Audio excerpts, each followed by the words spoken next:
Welcome back to खेल now TV. हम आ गए वापस एक और मैच प्रीव्यू वीडियो के साथ। इंडिया अंडर 23 टीम का थर्ड मैच है एएफसी एशियन कप क्वालिफायर्स का बर्नॉय के अगेंस्ट। बहुत ही बड़ा मैच है बिकॉज क्वालिफिकेशन स्टेक पे है। बात करेंगे सारे मैच की। पहले थोड़ा सा लास्ट मैच पे आ जाते हैं। इंडिया पहला मैच जीती अपना 2-0 bahrain के अगेंस्ट। सेकेंड मैच में इंडिया खेल रही थी कटार को इन कटार। फर्स्ट हाफ में 1-0 डाउन गए। सेकेंड हाफ में मेहनत करके अच्छा खेल के 1-1 वापस आए। देन एक क्लमजी पेनल्टी कंसीड कर दी, एक इजी पेनल्टी कंसीड कर दी, रेड कार्ड खा गए और मैच हार गए। थोड़ा सा उस पर बात करेंगे। हमने पोस्ट मैच में बहुत सारी बात करी, लाइव पे बहुत सारी चीजें बोली, बट अब 2 दिन निकल गए हैं तो thoughts on that match now. यार थॉट्स तो अभी भी वही हैं। उस टाइम ऑफकोर्स इमोशंस हाई हैं, तो उस टाइम हम काफ़ी उसमें बोल रहे थे। बट आफ्टर सीइंग, पहले तो मैं ये भी कह रहा था कि जर्सी पुलिंग मुझे हल्की सी दिखी, हाँ। पर after seeing multiple replays and everything, I think very very soft penalty. I think it's a dive. There should be a yellow card for the player attacker, not for Paramvir. But अब जब मैं वो चीज़ देख रहा हूँ कि परमवीर को डायरेक्ट रेड मिला, सेकंड येलो नहीं मिला, तो अब ये भी एक दिमाग में थॉट है कि क्या परमवीर को अपना कंपोजर रखना चाहिए था. पेनल्टी दे दी गई थी, पेनल्टी डिसीजन चेंज नहीं करता रेफरी, एंड 11 मैन. अब मैं उसको ब्लेम नहीं कर रहा, बट ये आफ्टर थॉट्स हैं, राइट. अभी हम सोच रहे हैं कि क्या देखो, रेफरी की गलती है, पेनल्टी है, डाइव है, referee was biased, no doubt over that. I तो feel pity for Australian fans that how he was the Australian A-League referee of the year. ये भी इस सीजन पे मैं ट्विटर पर उसका नाम सर्च किया तो वहां के लोग भी उसको गाली दे रहे थे कि मतलब वो ही इज लाइक एक इंग्लैंड में रेफरी है, वो मेन कैरेक्टर सिंड्रोम वाला, कि मैं हेडलाइन बनाऊंगा, वही उसके साथ भी है. He is not able to control games as a referee, and I think his refereeing in that game overall for the game has been pathetic. If you have to rate him out of 10 for that game, I will rate him -2. It's not about that particular red card decision. There was stamp on Sanan, which was not given. Stamp के साथ साथ जो हम एक post match में हमने miss out कर दिया, एक चांस था जहां पे सनन वाज ट्राइंग टू ड्रिबल, उनके प्लेयर ने डबल फुटेड टैकल मारा, सनन वाज कंप्लीटली टेकन आउट. और स्टैम्प, चलो डबल फुट टैकल आप बोल सकते हो, देखा नहीं स्टैम्प. और रेफरी का मैंने एंगल देखा, रेफरी का एंगल है, स्टैम्प पे प्रॉपर स्टैम्प है, and that was ignored, not even given a foul, not even yellow card, not a red card. So this is not human error. People say there's a human error. There could be only one human error, two human error in a match. And when referee is bad, he will be bad for both the teams. For example, in the first game against Bahrain, the lady referee, she had decision both ways. We were not given a penalty, but also edge of area पे हमने 90th minute के बाद fouls किए जो कि उन्होंने वो भी नहीं दिए. So you can say that overall refereeing was bad. Not biased toward one particular team. About this Australian referee, he was very bad. Point being, there's a shoulder to shoulder tackle and the player Qatari player face पकड़ के बैठे, उसने game रोक लिया. There is little bit body contact. They were down with the face and he was whistling for each and every foul, which eventually frustrated Indian players. And I can understand the frustration as a fans we have, how much frustration Indian players and Paramveer will have in that case. Throughout the game, not 50-50, every call which was 60% favor of India went in favor of Qatar. So it's not a 50-50 call which is going against India. So yaar, pathetic, one of the worst referee performance I've seen. It can go as close to Qatar Gurpreet time when the ball crossed the goal line and still was kept in and Qatar scored from that. But this is not new. I have spoken about this a lot in previously. I said in the post match, this is not new. This is what happened when West Asian countries, these big rich West Asian countries play these kind of games. They have been favored. Qatar almost host all the qualifiers. There's a reason behind it. Of course, they have infrastructure, but the other reason is they have a good status in the AFC. And I've said, I tweeted after the game while going home, I will say again, I think, and I have, whenever I met these Japanese and Korean journalists in the Asia Cups and all these international tournaments, I keep on saying to them, time for them to be a bigger brother. And for a long term, आप देखो ना, I will tell you another thing, AFC biasness. So mostly the Club Champions League have been dominated by clubs from South Korea, Japan. These two countries have dominated it. In between, of course, Al Hilal from Saudi used to win it here and there. One Chinese club came in between, they did it here and there. But the domination of Japanese and Korean clubs were very good there. Reason being, not of the foreigners. It was the quality of the homegrown player they have. And there was only 3+1 foreigner allowed in the AFC tournaments. Why and all of a sudden AFC goes and remove that rule and say unlimited foreigners are allowed? Because Saudi have signed Ronaldo, and Ronaldo. It's not a Ronaldo. Ronaldo would play, but they've signed tons of foreigners. Yeah, the Ronaldo was the starting stepping stone. But Ronaldo could still play 3+1, right? Yep. 4 foreigners are allowed. Yeah, Because they've signed ton of foreigners. They have deep pockets. The government is investing money there. That's fine. But how that goes against the clubs who are building Asian players, by the way. The Saudi having 11 foreigners on the pitch is not going to happen Asian football. Yep. It's happening Saudi floor. It's not happening. It's not helping the Asian football. Yep. Asian players to develop kar nahi raha hai. So I think that shows the biasness from the AFC. The thought process. आप 3+1 को 6+1 कर देते हैं, 7 कर देते हैं. To allow unlimited foreigners, it's a joke. Yep. You know, considering Asia is a developing confederation for football. आज तक वर्ल्ड कप किसी ने एशिया से जीता नहीं है. You know, आपको बेटर करना है वर्ल्ड लेवल पे. एशियंस के अगेंस्ट ऑलरेडी रेसिज्म है फुटबॉल में कि एशियन कंट्री को ज्यादा स्लॉट्स हैं वर्ल्ड कप में, 4 स्लॉट्स भी क्यों हैं इनके पास. आपको बेटर करना है. उस टाइम पे आप अपने फुटबॉल को इंप्रूव करने के बजाय आप ये कर रहे हो, आप 11 फॉरनर्स अलाउ कर रहे हो. तो I think this will not stop. I will say again, when we play these West Asians, Arab countries, again, refereeing decision going to go against us. This is nothing new. It's happening for last 15 years. I've seen it multiple times, all the levels, men's, women's, youth level, everything. I think only solution is that give them their Arab Football Confederation and see who are the remaining countries in Asia. I tweeted and there's a comment from Central Asia country that what about Central Asia? I said, you know, ASEAN, Australia, Japan, South Korea, and South Asia should come together and form a new actual Asian Football Confederation. Let the Arab be the Arab, but then Central Asia teams are also kind of frustrated with these kind of referees treatment, and they said, "What about us?" So I think if let Arab, there's already a Arab Football Confederation. By the way, they have a tournament also. You know, we put Egypt and all the countries. They are the Arabic. They're the common term to link the Arabic people, right? So. You give them their word, take some countries from Africa, take some country from Asia, Arab, and form a Arab Football Confederation, and remaining countries, including Central Asia, Southeast Asia, and then your Australia, if they want to be in Asia. They should be not here, by the way, but if they want to be here, form a new confederation. That's the only solution, because the money talks, and the money will keep on talking. You cannot stop the money talks. Yep. थोड़ा सा वापस back track करते हैं इस match पे. तो बहुत सारे हमारे वीडियोस पे भी कमेंट्स थे, बहुत सारे जो लोग स्टेडियम में थे उन्होंने भी बोला बहुत सॉफ्ट पेनल्टी थी. मैच के समय भी दिख रहा था Indian players were getting frustrated because इतने डिसीजन आपके अगेंस्ट जाएंगे तो आप कैसे कम्पीट करेंगे. आपने 1-1 कर दिया, उसके बाद भी आप कैसे इसके आगे कम्पीट नहीं कर सकते. And that is very much so true. आगे बढ़ते हो, अब जो हो गया उसका तो हम कुछ कर नहीं सकते. देयर इज नो, कर नहीं सकते कंप्लेंट कुछ भी है. There is nothing to do. Qualification scenario पे आते हैं. आखिरी मैच अभी भी बचा हुआ है. India still have even a 1% chance भी बोलूंगा मैं, तो there is still a little bit of glimmer of hope. तो क्वालिफिकेशन सिनेरियो क्या है इंडिया का, थोड़ा सा एक बार एक्सप्लेन कर दीजिए. आई थिंक मैंने ट्विटर पे डाला best case scenario is Bahrain win the game against कतार. अभी भी इंडिया टेबल पे अभी नंबर 2 है, but second best ranking team में 4 टीम ही जाएंगी जी, एंड वो बहुत मुश्किल लग रहा है. मतलब वो literally like feel like impossible. I think more already 5 teams are already on 6 points. 4 teams are 6 points, and काफी सारी टीमें 4 पॉइंट्स पे हैं, तो वो जीतेंगे 7 पॉइंट्स हो जाएंगे. और जो टीमें 6 पॉइंट्स पे भी हैं, उनके ग्रुप में दूसरी टीम भी 6 पॉइंट पे है. तो वो आपस में सेम ईच अदर, तो वो शायद क्या पता ड्रॉ खेल लें. And 7 points both team go through. That's could be quite possible result. Another blunder from AFC, of course, the age group qualifiers. But आप देखिए ना, सारे मैच अलग टाइम जोन पे हो रहे हैं. इवन कतार वर्सेस बहरीन तो 7 हो सकता था हमारे. जी हाँ, ग्रुप के मैचेस तो 7 एंड होने चाहिए. आप पूरे एशिया में 7 नहीं करा सकते. कतार Bahrain could have been together alongside India for 9. So we at least know what's going there, what's not going there. India पहले खेल रहा है, कतार बहरीन बाद में खेल रहा है. So this the result of this game, Qatar can manage their game differently. Of course, and you know, and best case scenario for us it is that, you know, कि Bahrain who has, by the way, AFC president come from Bahrain. Just a point to be noted. Bahrain defeat Qatar. And I personally feel Qatar didn't look that good against India. They won the game. It's not a मैं soreness में बोल रहा हूँ, but they won the game. But I don't feel they created chances like India created. Chances जो उनके थे, they scored their first goal via corner. वो भी एक बहुत ही बॉबली सा उनको जो लगा गोल. Then second was a penalty. I don't think so. Clear cut chances जो maybe हमारे गोलकीपर ने 2 सेव किए थे, but both of them were saveable shots also, तो इतने ओपन क्लियर कट चांसेस थे भी नहीं उस मैच में।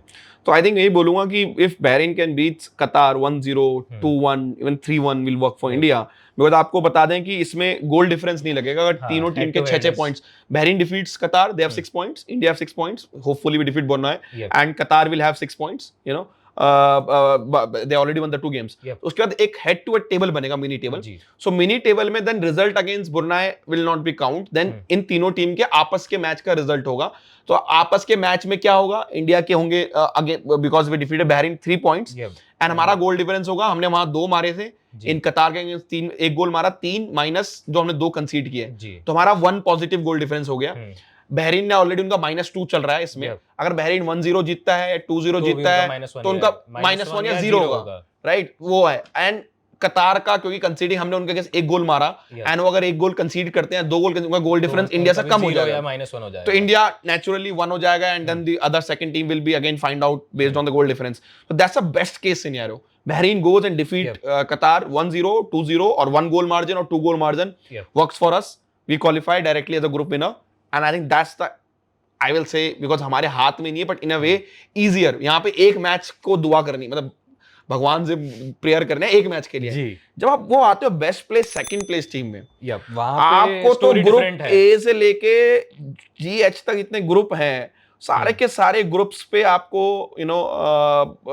प्रेयर करनी पड़ेगी, और उसमें बहुत सारे रिजल्ट्स ऐसे हैं क्योंकि वो अलग अलग टाइम जोन पे चल रहे हैं, वो उनमें काफी सारी टीमें तो जो टॉप 2 टीमें आपस में खेल रही हैं जी, तो वो कोई 6 टीमें ऐसी जो 6-6 पॉइंट जीत चुकी हैं। आपको एग्जांपल देते हैं, ग्रुप ए में जॉर्डन, तुर्कमेनिस्तान दोनों 6 पॉइंट्स हैं, दोनों प्लेइंग आर ईच, मतलब आपस में खेल रही हैं। अगर उसमें एक भी टीम, दोनों टीमें ड्रॉ करती, दोनों के 7 हो गए, तो एक one will qualify as the table toppers and one of them qualify as the top 4. Definitely 7 points take you to the second place ranked team. तो वो चीज है। अब सेम आप ग्रुप बी में आते हो, यहाँ पे अलग कहानी, यहाँ पे क्योंकि जापान और कुवैत है, एंड वो दोनों आपस में खेल रहे हैं, कुवैत के 4 हैं, जापान के 6 हैं, I think Japan will win 9 points, तो वहाँ पे कुछ होने नहीं वाला है। देखिए ग्रुप सी में आते हैं, अगेन यहाँ पे वियतनाम, यमन के 6 पॉइंट्स है, right, and they again playing each other. अगर आप देखोगे तो अगेन यहाँ पे ड्रॉप होता तो इंडिया के लिए वो भी नहीं है। तो दुबई में अगर प्रेयर की, दुआ की बात करते हैं, तो दुआ अगर आप उस बहरीन वाले गेम के लिए करोगे तो ज्यादा बेटर रहेगा, इंस्टेड ऑफ, क्योंकि इसमें भी देखो वियतनाम यमन अगर ड्रॉ खेलते हैं तो दोनों के 7 पॉइंट्स हो जाएंगे, राइट। तो most probably Vietnam will go ahead as table toppers, वो जो भी हो, वो तो उनकी अपनी वो है, बट 7 पॉइंट पे तो टीम इंडिया से आगे जा ही रही है, हमारे 7 पॉइंट हो ही नहीं सकते, ठीक है। देन ग्रुप डी में आते हो तो अगेन ऑस्ट्रेलिया टेबल टॉपर से 6 पॉइंट के साथ, चाइना सेकंड 6 पॉइंट्स के साथ, और दोनों एक दूसरे को खेल रहे हैं, तो अगेन फिर से ड्रॉ होगा, तो फिर से सेम सिनेरियो पे Australia are favourites, but still draw हो सकता है क्योंकि चाइना इतनी बुरी टीम नहीं है इस लेवल पे, राइट। एंड इंडिया को, एंड इवन अगर ऑस्ट्रेलिया हरा देती है चाइना को, चाइना का गोल डिफरेंस अभी 11 है, ऑस्ट्रेलिया का 20 है, तो इंडिया के लिए तो फेवर में है कि ऑस्ट्रेलिया हरा दे चाइना को, क्योंकि 11 गोल डिफरेंस आप फिर भी शायद क्या पता बुरनाई के अगेंस्ट कवर अप कर लोगे। गेम पे आएंगे, हमें क्या करना है उस गोल डिफरेंस को कवर करने के लिए। ग्रुप डी 4 ग्रुप अभी तक निकाले, उसमें से 3 में तो ऐसे हैं जिनके 6-6 पॉइंट है और एक दूसरे को खेल रहे हैं, तो वहीं आपको पता चल जाना चाहिए कितना मुश्किल है सेकंड प्लेस टीम का क्वालीफाई करना। एंड ग्रुप ई पे आते हैं, वहां पे अगेन उज्बेकिस्तान और किर्गिस्तान दोनों टॉपर हैं, 6-6 पॉइंट्स हैं, एंड दोनों के इजियर फिक्चर है उनके, पैलेस्टीन और श्रीलंका। ओनली उम्मीद ये कि पैलेस्टीन कुछ कर जाए, उज्बेकिस्तान को इस लेवल पर हराना इम्पॉसिबल है। I think Uzbekistan one of the best Asian youth teams, दोनों टीमें 7 पॉइंट पे फिनिश करेगी मोस्ट प्रोबेबली। उनके अभी कितने पॉइंट है दोनों के? 4 पॉइंट है, तो दोनों टीमें 7-7, तो दोनों जा रही हैं।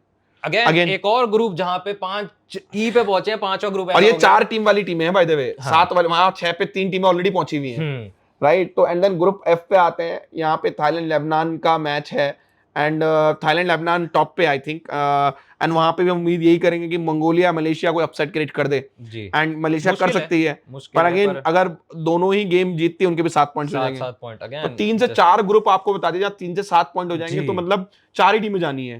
तो ग्रुप जी है, वहां पे इराक के 6 पॉइंट है, कंबोडिया के 4 पॉइंट है। कंबोडिया ने अच्छा किया है ग्रुप जी में, एंड आपस में खेल रहे हैं, I think Iraq will defeat Cambodia, तो यहाँ कोई प्रॉब्लम नहीं है। ग्रुप आई में आते हैं, यहाँ पे लीस्ट फेवरेबल ग्रुप है इंडिया के लिए, यूएई ईरान अगेन 6 पॉइंट पे हैं, एंड दोनों आपस में खेल रहे हैं, and I could see this match going to draw.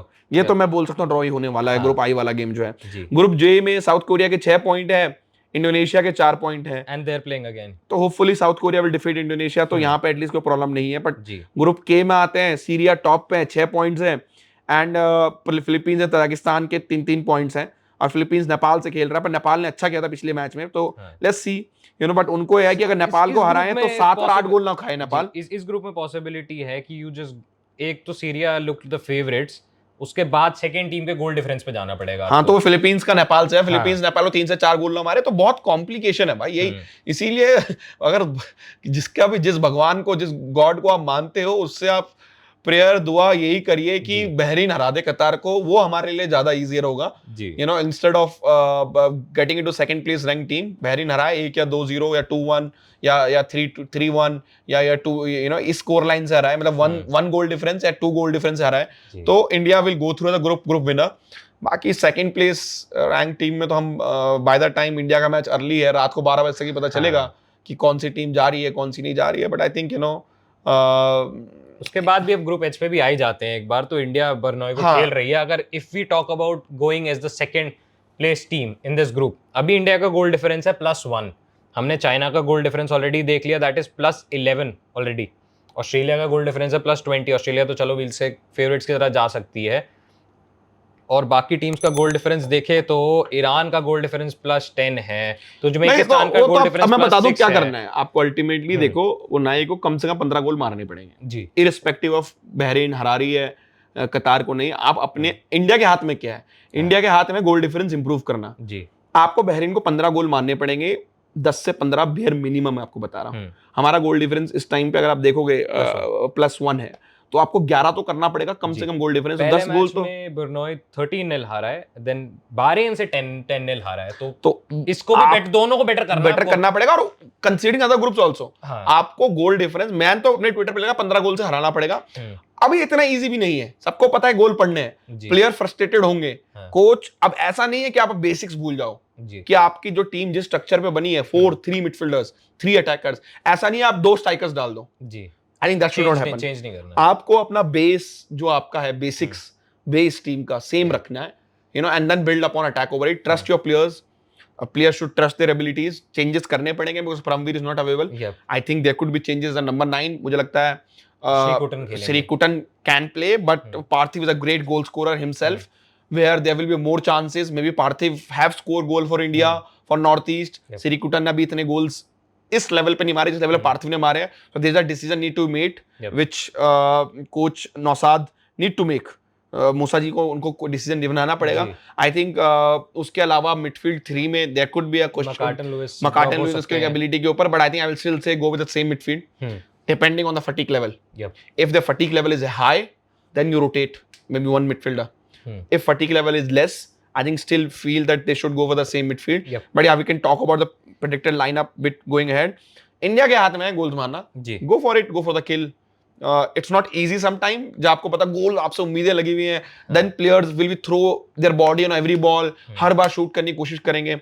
I still feel sensible रहना है, composer रखना पड़ेगा, के लिए नहीं जाना, जहाँ best हो आप हाई स्कोरिंग चांसेस, XG जो होता है आपको हाई करना पड़ेगा जी। जितना हाई होगा, टैप इन होगा, उतना इजी होगा गोल मारना। आपको लॉन्ग रेंजर्स के लिए नहीं जाना है, you have to create pattern of play in a way कि आप ज्यादा गोल मारने की प्रोबेबिलिटी आपकी बढ़ जाए। और वो तो बर्नॉय को भी पता है कि वो ऑलरेडी इतने गोल खा चुके हैं, तो वो भी ट्राई करेंगे कम से कम गोल खाना। आपको सब कुछ दिमाग में रख के चलना है, पर वही ये काम रह के चलना है। कटार गेम में जो हो गया उसे भूल जाइए, इस गेम में जो होगा जीती अच्छे से मैच, जो भगवान का लिखा होगा वो मिल जाएगा आपको। इसके बाद प्रेडिक्टेड लाइनअप पे भी एक बार आ ही जाते हैं, फाइनल पार्ट में पहुंच गए वीडियो के। तो क्या चेंजेस दिख सकते हैं? एक तो परमवीर इज आउट, तो परमवीर की जगह लास्ट मैच में तो हमने नामते को सेंटर बैक डाल दिए गए थे, बिकॉज आपके पास और कोई ऑप्शन नहीं था। कौन सेंटर बैक? सईफ खेलेंगे, ओके, एंड या हर्ष खेलेंगे, पर जैसे सईफ आए थे, I think Saif look more of attacking full back than Harsh. हां, तो maybe Harsh can be inverted. तो हर्ष को, क्योंकि लेफ्ट फुटेड वो भी है, तो हर्ष को एक्सपीरियंस भी है खेलने का सेंटर बैक, तो maybe Harsh will play as a centre back, you know, that's what I feel. Because खेलते तो देखो यूथ डेज में वो विंगर की तरह भी खेल चुके हैं, यू नो, उसकी तरह भी खेल चुके हैं, तो depending on, but I think defensively he look more composed than Saif. Saif look more attacking, more you know, वो रोमिंग ऑन अटैक। तो I think maybe Harsh play as a left sided centre back and then you put Saif as a left back, और either way in दोनों में ही player के बीच में left footer on the left. और आपको वैसी पोजीशन ज्यादा रखना है इस मैच में, तो फुल बैक एक सेंटर बैक खेले भी तो नॉट द वर्स्ट आइडिया। या एंड आई थिंक उसके अलावा Number 9 is the big call because Parthiv hasn't looked that impressive in terms of goal scoring. बाकी सब ठीक किया उन्होंने, to be fair to him. तो Shrikutan looked very good in the first match, assist दिया. Last match में भी आके looked very good, headers जीते, tried to make things happen. But would you change your attacking lineup when everything is going all right? I think it's a big question and which Naushad Musa will be tested upon कि क्या करना चाहिए. Temptation will be removing पार्थिव गोगोई को हटाने की होगा and श्रीकुटन को खिलाने का होगा. But I still feel you need to stick by Parthiv Gogoi. Reason being, Parthiv has scored goals in ISL for India youth levels. He know how to score goals. हम पार्थिव को जज भी इस बेसिस पे कर रहे हैं कि एक या दो चांस पे. ये बोला जाता है वर्ल्ड वाइड कोचेस से कि नंबर 9 को एक चांस या दो चांस से नहीं करते, कि वर्ल्ड वाइड नंबर 9 जो होते हैं वो चांसेस मिस करते हैं. तो जिस गेम में आप शायद मोस्ट प्रोबेबली 10 से 15 बड़े चांसेस बनाओगे, I think you will need someone who have scored goals. Like at least श्रीकुटन ने आगे गोल नहीं मारा अभी भी ना, असिस्ट दिया. तो श्रीकुटन को खिलाना हो तो लेफ्ट में से विंगर खिलाओ आप, वो विंगर ही है, नंबर 9 तो भी नहीं है. और अब वो ये भी बात हमें नोट करनी है कि आपने पहले हाफ में 60 मिनट तक आपके प्लेयर्स थक जाएंगे. 10 एक बार को मार लिया आपने, 8-9 गोल मार. बेंच से भी जो प्लेयर्स आएंगे उनको स्टिल गोल मारने होंगे. उनका भी, श्रीकुटन का भी बहुत बड़ा रोल होगा, शिवाल्डो का भी बहुत बड़ा रोल होगा. उसके बाद जो अटैकर्स आएंगे उनका भी बहुत बड़ा रोल होगा. I think we will see Sahil Harijan also coming tomorrow because he is also striker. तो स्ट्राइकर टीम में वैसे भी नहीं है. I think of course if you had Sohail Bhat and the टिकचम्स तो story would have been different. But ठीक है, ये स्टोरी है. But I think I still go with I still stick by Parthiv for this game. Because my thought is he has scored regularly for India Northeast, whenever he played, and I think composer है गोल मारने का, and I think he can still score the goals. हम जज कर रहे हैं उनको एक या दो चांसेस जो उन्होंने मिस किए हैं. लास्ट गेम कतार के against this game was not good, but I think against Bahrain he looked good. So maybe trust Parthiv because he can bring both the wingers into play like he has done. Because उसके runs की वजह से ही space आपके wingers को मिल रही है. तो I think I will go to predicted lineup. Sahil on goal, fantastic games for him, showing slowly that alongside Ritik Tiwari, if he start playing regularly, he will challenge and go into the national team.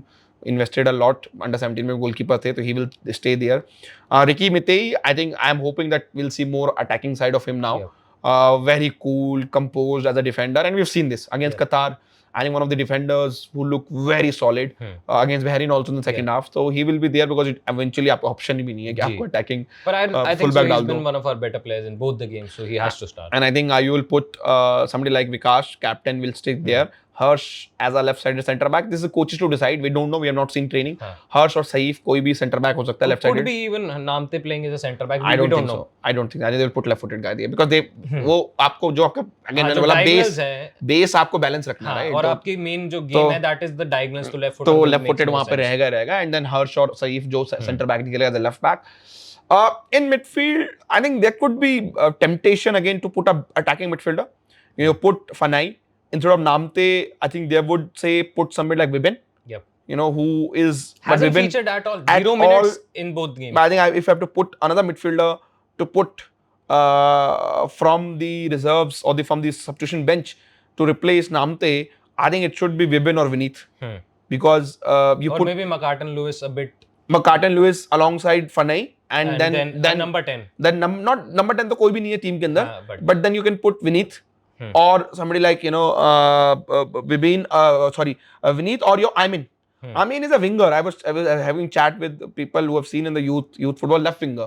But I feel his future lies centrally. He looked far better centrally last game than right. उसको right पे खिला रहे हैं. But I think आप देखोगे शिवाल्डो को आप खिला सकते हो. अटैकिंग अगर आपको खिलाना है. बट मैं फिर वही बोलूंगा कि आप बेस को मत छेड़ो ना. आप इतना चेंज आप सोच रहे हो कि हम खिला देंगे एंड देन उसमें गोल आप कंसीड भी कर सकते हो. एंड अभी तक जो मिडफील्ड खेली है they've looked decent enough in both games. McCartan Lewis last Qatar वाले गेम में थोड़े से इन एंड आउट दिखे गेम से, पर पहले गेम में the midfield was working quite fine. So maybe don't change it. I think I will stick by it. I think go Fanai, McCartan and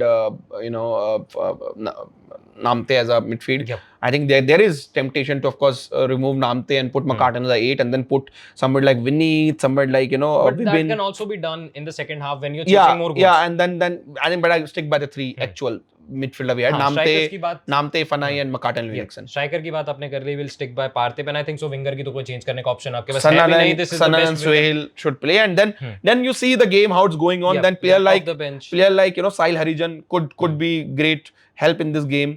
Sekutan could be great help. Amin could be again help. Shivaldo has come on and scored a has goal. done it. Vineet Venkatesh we have not seen yet. Yep. He could be again another help in this game because he score goals.